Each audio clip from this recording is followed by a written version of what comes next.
Salut tout le monde, bienvenue dans la cam du Mick, j'espère que ça roule pour vous, moi ça va super. Aujourd'hui on se nouvel épisode de la case de trop, je vais vous parler de deux œuvres d'un seul et même artiste, oui. Cet artiste s'appelle Dirtbag Dirk, que j'avais découvert tout simplement grâce à l'un de mes beaux-frères qui m'avait fait la gentillesse de m'offrir cette œuvre punk rock et mobilhome sortie chez l'éditeur Ça et Là en 2014, et j'avais littéralement adoré que ce soit l'histoire ou le style graphique. Alors peut-être qu'il m'avait offert ce comics à l'époque pour faire la blague, ou tout simplement pour me dire que j'avais une dégaine et une hygiène plus que douteuse, et que les rats qui étaient devenus sourds à force d'écouter du Ramones à bloc avaient fini par fuir l'endroit où je vivais à l'époque tant ils craignaient pour leur vie. En même temps je les bouffais, et ça a un goût de poulet en vérité. Tu me diras, je m'anesthésiais tellement le rôti à l'époque que je serais bien incapable de te donner la moindre anecdote. En tout cas merci, c'était parce qu'aujourd'hui, Dirtbag Dirk, il compte pour moi, c'est parti.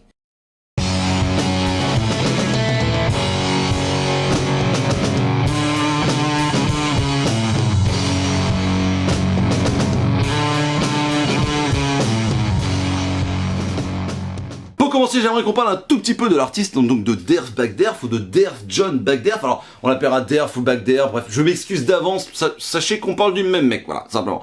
Il est né en 1959 dans l'Ohio. L'Ohio, c'est où? C'est tout en haut à droite, à la frontière canadienne, c'est au sud-ouest de New York, voilà. Et là, tu me dis, mais Miss, on en a absolument rien à péter de là où il vient, le gars. Et bah, figure-toi que si, parce que c'est important pour la vidéo, sache que toutes les œuvres qu'il a créées sont pratiquement passées dans l'Ohio, voilà, tout simplement. Le mec connaît, a grandi dans l'Ohio, donc il parle de l'Ohio, il parle des choses qu'il connaît, et moi je suis désolé, ça le rend terriblement crédible. Alors le gars, il grandit là-bas, il grandit, il fait des études de journalisme, mais à côté de ça, il dessine. Et tu vas voir qu'en fait, bah, ces études de journaliste, ça se retrouve dans ses récits, parce qu'elles sont ultra documentées. Et un jour, il décide de tout plaquer pour se lancer dans la réalisation d'un strip qui s'appelle The City, avec ses true stories que, à titre personnel, je n'ai pas encore lu. Donc là, je suis en train de te parler de quelque chose que je ne connais pas du tout. Tout l'inverse de Dirtbag Dirk, mon pote. Excuse-moi d'agrémenter ma vidéo avec quelques petites informations supplémentaires, si t'as envie de crever con, c'est ton problème, mon pote. Et son strip va tout simplement cartonner, puisqu'il va faire ça pendant 24 ans et passer sur plus de 200 journaux différents. Autant dire, le mec c'est pas Joe Clodo, tout simplement. Donc après ça, il va faire son premier roman graphique, punk rock et mobilhome, qui va lever des darons, hein, le truc qui va cartonner de ouf. Ensuite, il continue sur sa lancée, il va faire Mon ami Dahmer, parce que oui, je t'avais dit, il est de l'Ohio, Dahmer aussi, le mec est dans le même bahut que lui, tout simplement, donc il va parler un petit peu de sa relation avec lui. Il me tarde vraiment de lire cette œuvre qui me fait de l'œil depuis très longtemps, mais vous savez ce que c'est, tellement d'œuvres, si peu de temps, et donc du coup, suite à ça, on va y arriver. Trashed, même si Trashed c'était avant The City, bref, en termes de temporalité, c'est toujours un peu compliqué. C'est sorti en France le 29 septembre 2015 aux éditions Ça et Là, ça coûte 22 € et ça fait 240 pages. Mais c'est quoi Trashed? Eh bien c'est une fiction qui raconte l'histoire de JB, qui va tout simplement arrêter l'école et se retrouver chez ses parents un peu coincés. En plus ses parents lui foutent un peu la pression, donc ils lui disent bah, ou tu retournes à l'école ou tu vas bosser, mais tu fais quelque chose. Il va chercher un petit peu dans les annonces et il tombe sur une annonce qui cherche des éboueurs. Donc il va, lui et son pote, Mike, ils vont décider d'être éboueurs et on va les suivre du coup pendant un an, voir ce que c'est le quotidien des éboueurs pendant un an dans une petite ville de l'Ohio. Alors c'est un roman graphique que je qualifierais de tranche de vie. C'est vrai que j'ai pris beaucoup de plaisir à voir ces deux amis-là galérer dans leur mission, que ce soit les sacs mal fermés, les incivilités, leur chef qui arrête pas de leur pourrir la vie, et puis bah les gars qui pleuve, qui neige, qui vente, bah il faut faire le travail. Ils sont derrière le camion les gars. Eh ouais, ils font le boulot que les bourgeois refusent de faire. Tu m'as entendu, connard? Là où je veux en venir, mes petites perruches, ne vous attendez pas à voir un comics, ou un roman graphique d'action, pampant la bagarre, des vaisseaux spatiaux, un sous-texte un peu fantastique. Non, niet. Il y a pas beaucoup d'action. Et je peux comprendre que ça plaise pas à tout le monde. Et moi, c'est justement ça qui m'a... C'est justement ces petits tracas du quotidien, le fait que les gens soient un peu imbuvables, le fait qu'ils ont des situations complètement saugrenues. Des fois c'est un peu gore, des fois c'est un peu énervé, des fois c'est un peu triste. Des fois tu te dis mais comment il fait pour garder son calme? C'est pas possible, moi j'aurais tout envoyé péter depuis très longtemps. Parce qu'il y a des gens, hein, vous connaissez certainement ces gens-là, qui au travail sont imbuvables parce qu'ils ont un tout petit peu de puissance, hein, tu vois, ils ont un micro-pénis qui est en train de pousser, ils font chier tout le monde et arriver à la maison dans la vie de tous les jours, ils sont adorables. Et il y a des gens qui disent non mais au boulot il est un peu stressé, c'est pour ça il est un peu con, mais dans la vraie vie je te jure il est sympa. Et ben je n'en ai rien à branler en fait, ça reste un énorme connard, donc c'est exactement ça qui me plaît, c'est ces petits riens qui font ces grands tout. Quelque part c'est un petit peu poétique ce que je suis en train de dire. Et encore une fois, à la base Trashed, c'était 50 pages que Dirtbag Dirk avait écrit parce qu'il avait lui-même travaillé, donc c'est inspiré de son ressenti, de son expérience, parce qu'il lui aussi a fait un an en tant qu'éboueur dans une petite ville dans l'Ohio, tout simplement. Et donc c'est pas sa biographie parce qu'il a changé les noms, il a changé les villes, il a tout changé, on peut pas, il y a plus rien à reconnaissable, mais en grande partie c'est son vécu. Encore une fois le mec s'est renseigné, c'est ultra documenté et en a fait un truc de malade avec son expérience personnelle. Le mec ne parle que de choses qu'il connaît et ça c'est beau. Pour moi l'une des grosses qualités de cette histoire résulte dans les textes et les discussions. C'est profond, ça sonne vrai et c'est sacrément drôle. En termes de punchline qui pourrait se retrouver dans un film de Tarantino, et je prends pas cet exemple au hasard, il y a par exemple... Putain, les mecs ils mettent 30 sacs de merde là, et par contre ils mettent 2-3 petites bouteilles de lait au recyclage, et du coup ils sont verts. Ou encore... Wow, même complètement congelé, cet endroit a véritablement l'odeur des couilles de Satan. Et ça pue. Pour faire simple, j'adore. Et bravo à Philippe Taboul pour la traduction en français. Je trouve, mon petit filou, hein, tu me permets, que tu arrives à outrepasser la langue et que tu gardes la plume de l'artiste. On ressent vraiment l'identité de Derf Bagderf, même en français, quoi. Donc, chapeau, mon gars. Ensuite, évidemment, c'est aussi une grosse critique du consumérisme. C'est une photographie assez réaliste de l'époque dans laquelle nous vivons. Et oui, on constate assez aisément le bordel et le boulot que tout cela représente à l'échelle mondiale, sans jamais dénigrer comme ça quelqu'un facilement et gratuitement, et ça c'est cool. Et c'est impossible de ne pas parler évidemment du travail journalistique qui a été fait pendant le bouquin, ça c'est une évidence, mais après, à la fin, t'as une montagne d'informations qui te permettent d'y voir plus clair, avec des... Évidemment c'est renseigné, il y a des petits dessins qui sont marrants, t'expliques comment marche un camion de poubelle, comment tes déchets sont traités, mais des trucs à la base t'en as un peu rien à branler, mais c'est tellement bien expliqué que bah, tu décroches pas. Pour ce qui est du dessin, c'est très très spécial, j'en conviens, mais je suis vraiment absolument fan. Et il y a une vraie sincérité dans sa ligne claire, il arrive à te transmettre directement l'essentiel. C'est-à-dire que dans les visages qui sont quand même assez épurés, assez simplistes quelque part, il arrive à te faire passer une émotion d'une puissance, c'est ça qui est balèze. Avec un minimum de traits, il arrive à te faire passer un maximum d'émotions. Ce que tout le monde rêve de faire en fait quelque part. Je pense que ça c'est l'école du strip. Ensuite, les décors, qui sont pour le coup assez complet, même totalement ça fourmille. T'as toujours des petites références à droite à gauche. Si c'est un mur, ça va être un panneau, une affiche ou autre. Si c'est un personnage, il va y avoir un t-shirt, un pins, un gadget. Bon, bref, ça complète la case, si tu veux, c'est rempli de détails et ça joue dans la narration, ça joue dans l'histoire. Ça apporte quelque chose. C'est jamais gratuit. C'est ou pour faire rigoler ou pour faire avancer l'histoire. Donc je trouve il y a quelque chose qui est vraiment de l'ordre du punk un petit peu. Il y a quelque chose qui est vraiment de l'ordre du punk et je trouve que réussir à imposer son style à ce point, parce que je trouve qu'il a quand même des idées, enfin le dessin et la façon dont ils ont de parler les personnages, je trouve qu'il y a vraiment ce petit côté punk qui fait qu'il est un petit peu en marge de la société sur bien des aspects, bien des sujets, bien des discussions, et allié à un dessin qui pour moi je jugerais totalement underground, je trouve que ça marche divinement bien. C'est peut-être pour ça que j'aime autant cet artiste, parce que je le trouve complet et droit dans ses bottes, et c'est pas tous les jours qu'on peut avoir affaire à des gens qui sont aussi carrés. Pour ce qui est de la micromie, je trouve que ça marche merveilleusement bien, voilà, tout simplement, il n'y a pas besoin de beaucoup plus, et pourtant vous voyez des fonds blancs et tout, des choses que j'aime pas habituellement, mais je trouve que là le chien, vous voyez, il a une gueule et il a un capital sympathie qui fait que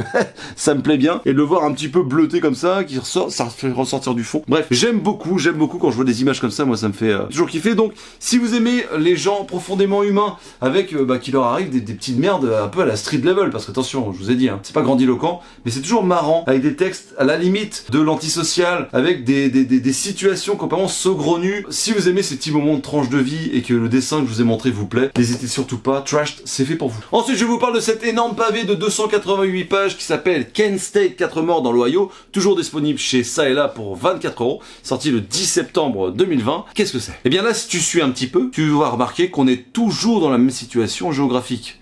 On est toujours dans l'Ohio, félicitations ma petite perruche. Plus sérieusement, c'est un énorme documentaire qui regroupe point par point les représailles que la garde nationale a exercées contre le campus de cette université de l'Ohio. Pour rappel, cet événement tragique a tué 4 manifestants, 4 gamins entre 19 et 20 ans pendant la manifestation de Kent State. Ça se passe le 4 mai 1970, soit en pleine guerre du Vietnam, sous la présidence de Nixon. Et suite à ça, une fois que ça s'est su dans tous les États-Unis, en fait, il y a eu énormément de représailles contre les étudiants, et énormément de manifestations aussi d'étudiants. Ça a tellement mis un bordel qu'il y a pas mal de gens qui ont parlé d'un tournant majeur dans la guerre au Vietnam. Donc oui, ce n'est pas un petit morceau, oui, c'est un sujet assez épineux, surtout aux États-Unis, vous vous doutez bien. Et je vous le dis maintenant, hein, je n'ai jamais vu un aussi gros travail de recherche pour une BD. Voilà, c'est totalement fou en fait. Et vu qu'on est dans la confidence, il y en a que toi et moi, je te le dis aussi, j'ai rarement été autant touché par une œuvre. En tout cas, une chose est sûre, je me rappellerai où et quand je l'ai lu, hein, je l'ai lu ici en milieu d'après-midi, j'étais allongé sur le canapé, j'avais mon portable de sortie, j'étais en train de lire, machin,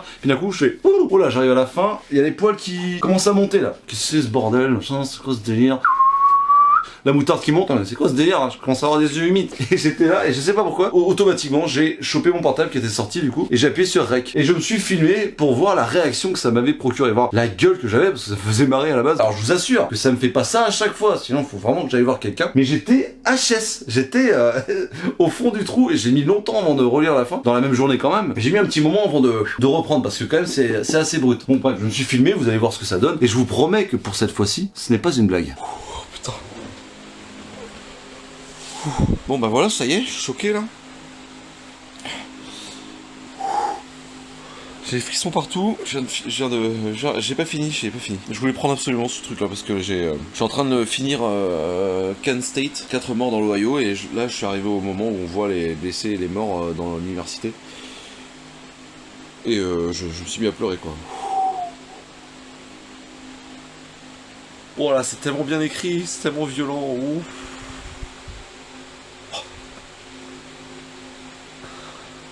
La précision en fait, c'est ce qui m'a tué là, c'est la précision des détails. Mais la précision des détails, l'hommage qu'il leur est fait. Et je vous rassure, je suis pas bourré, je suis pas drogué, il est 15h30. Je suis sur mon canapé, vous voyez. Et wow, ça m'a touché en plein cœur quoi. C'est juste pour vous montrer que c'est possible. C'est possible d'être touché, de rigoler, de pleurer de joie ou de tristesse. Là ça m'a bouleversé, j'ai des poils. En plus j'ai le ventilo là parce qu'il fait 110 degrés. Mais bon, je vais me finir ça. Je sais pas si je mettrai cette vidéo là, mais oh, l'émotion qui m'a traversé. J'ai eu la bonne idée de choper mon portable au bon moment pour capturer ça, pour vous montrer que quand un artiste, voilà en l'occurrence c'est Def Bagderf, mais vous parle, il vous parle quoi. Il vous parle et ouais, c'est puissant. J'ai pas encore tourné la vidéo, je sais pas ce que j'en dirais, mais là oui forcément ça c'est une pépite, donc bon bah je vous ramène à la vidéo de toute façon. Et une fois n'est pas coutume, ma petite perruche, Derf s'en rappelle de cette période parce qu'il avait 10 ans. Donc le mec parle encore de quelque chose qu'il a vu, qu'il a vécu, hein. Et selon ses dires, ça l'a profondément marqué de voir la garde nationale dans son petit village. Comme je le disais, c'est très renseigné. Alors, tu commences à connaître la musique, je sais, mais c'est très renseigné et c'est pas plus mal, parce que du coup, tu peux te familiariser avec l'histoire, avec le contexte, avec l'époque, même si t'es pas du coin, si tu connais pas l'histoire, et puis voilà. Ensuite, j'ai l'intime conviction que Derf a réussi à totalement cerner son sujet, dans le sens où, et oui, effectivement, j'ai ressenti la tension qu'il y avait dans le campus, j'ai compris la peur que certains jeunes américains avaient d'être réformés, de devoir quitter comme ça en un claquement de doigts tout et partir au Vietnam. J'ai compris la tension et la paranoïa qui subsistait au sein même du gouvernement américain à cette époque-là. J'ai également compris la puissance des groupuscules étudiants, enfin c'est complètement fou quoi. En fait, j'ai été totalement catapulté dans une époque, dans un pays différent, et ça m'a transporté quoi. Et puis étant externe à toute cette histoire, et en ayant tous les témoignages devant nous, on se rend compte de l'énorme erreur humaine, de l'incompétence de certaines personnes qui ont tout simplement mené à ce massacre, parce que je suis désolé, il n'y a pas d'autre mot. Ensuite, il y a toutes ces personnes qui sont dans ce documentaire-là, parce que c'est même pas des personnages dans un univers, c'est des personnes dans un documentaire. Toutes ces personnes sont hyper attendrissantes, ou du moins presque évidemment, et t'as envie de les suivre, ils sont hyper attachants, bah évidemment la caractérisation, si elle est fidèle à eux, j'en doute pas en fait si tu veux, je suis persuadé que dans la vraie vie de leur vivant, ceux qui ont perdu malheureusement la vie, ces personnes-là étaient vraiment des crèmes et des gens super à vivre. Le problème enfin c'est pas un problème, mais le truc du coup qui se pose, c'est que étant donné le titre, 4 morts dans l'Ohio, tu sais qu'il va y avoir des pertes. Et tu sais pas qui, en fait, voilà. Au début, tu sais pas qui. Et ça te fout une angoisse, ça te fout une pression, mais de malade mental. Et je pense que c'est en grande partie pour ça que ça m'a littéralement détruit. Cette œuvre, à un moment, m'a détruit émotionnellement. J'étais au fond des chiottes, voilà. Pour ce qui est du dessin en noir, blanc et nuances de gris, j'ai trouvé ça toujours aussi efficace. Il y a toujours ce petit côté strip que j'aime beaucoup. La patte est toujours là. Et je trouve juste que c'est meilleur. C'est bonifié avec le temps. En termes d'ombrage, regardez-moi cette page tout à fait magnifique avec le bâtiment qui brûle et le petit mur comme ça. Et regardez-moi cette page là que je verrais tout à fait en tableau chez moi avec les gamins du campus qui font un sitting géant et la garde nationale devant là, il y a des slogans en onomatopée. Bref, je trouve ça magnifique. J'aime beaucoup Trash, franchement ça marche très bien, mais je trouve qu'il y a vraiment plus de boulot en fait sur Kent State. Et pour finir, dans Kent State et dans toutes les œuvres de Derf que j'ai pu lire jusqu'à présent, c'est vrai que t'apprends énormément de choses. Typiquement à la fin de Kent State, bon déjà t'es là avec des chandelles, t'es là par terre, on dirait un clafoutis de merde mon pote, un clafoutis de merde, voilà. T'es là donc, relève-toi s'il te plaît frérot, tu te mouches, on te met 2 claques et puis on n'en parle plus. Tu te relèves, tu finis Kent State, et là, effectivement à la fin de ce bouquin là, il y y a une petite graine de contestation, il y a un petit sens critique qui s'est réveillé. Alors ça confirme, ça désamorce, ça fait ce que tu veux, en tout cas il y a une réflexion, ça ne te laisse pas indifférent et bordel de merde, c'est pour ça que je fais ces vidéos, pour vous proposer des œuvres comme celle-ci, des œuvres de malade mental qui font grandir le cerveau. Ça fait pas de mal aujourd'hui d'avoir des œuvres qui te donnent des réflexions, qui te donnent envie d'approfondir un sujet un petit peu plus humaniste et moins, tu vois, moins individuel. Ça fait pas de mal, tu vois, ça fait pas de mal. Effectivement, Ken State, c'est une grosse claque dans ton pif. Moi, c'est pour ça que je fais ces putains de vidéos. Vive l'indépendant, vive les libraires indépendants, vive les artistes indépendants, vive les artistes et viens pas me parler d'intelligence artificielle parce que sinon je te tue. D'accord? Pour résumer, j'aimerais vous dire à quel point j'ai passé un excellent moment à retrouver cet artiste au travers de ces 2 œuvres. Je pense qu'il est inutile de vous faire un classement pour savoir qui est au-dessus ou au-dessous de quoi, par rapport à qui. Franchement, on s'en bat les steaks, j'ai vraiment aimé Trashed, et je peux objectivement vous dire que j'ai pris l'une des plus grosses claques émotionnelles avec Ken State. Quand un artiste comme Derv Bagderv rentre dans votre tête et réussit gentiment à vous secouer comme une boule de Noël, les retombées forment une croûte de fond qui vous maintient la tête hors de l'eau, un socle solide qui vous permet de voir l'avenir avec sérénité, sans pour autant enterrer le passé. Le travail de mémoire que j'ai pu lire avec Ken State m'a profondément retourné. Dans un tout autre registre, Trashed m'a rappelé que certaines personnes travaillent dans l'ombre pour le bien de tous. Dans les 2 cas, l'humain est le cœur du problème, mais c'est également la solution. Donc si tout le monde y met du sien, normalement, on devrait y arriver, ma petite perruche. Merci d'avoir regardé cette vidéo jusqu'au bout. Si t'as kiffé, lâche un like et abonne-toi. Je te mets le lien des éditions ça et là dans la description, parce que je trouve qu'ils font un super boulot. Et puis c'est une petite maison d'édition sur la chaîne, vous le savez. On défendra toujours l'indépendant. Dans les commentaires, tu me dis si t'as déjà lu l'une de ces œuvres ou une autre de chez ça et là. Si je t'ai donné envie de les lire, si tu veux pas les lire, bref, dis-moi tout dans les commentaires. Retrouve-moi sur X. Je n'arriverai jamais à m'y faire. X, c'est quoi ce nom de merde? Retrouve-moi sur Twitter, Insta et TikTok. Sur ce, moi je te fais d'énormes bises, prends soin de toi et à très bientôt dans la cave.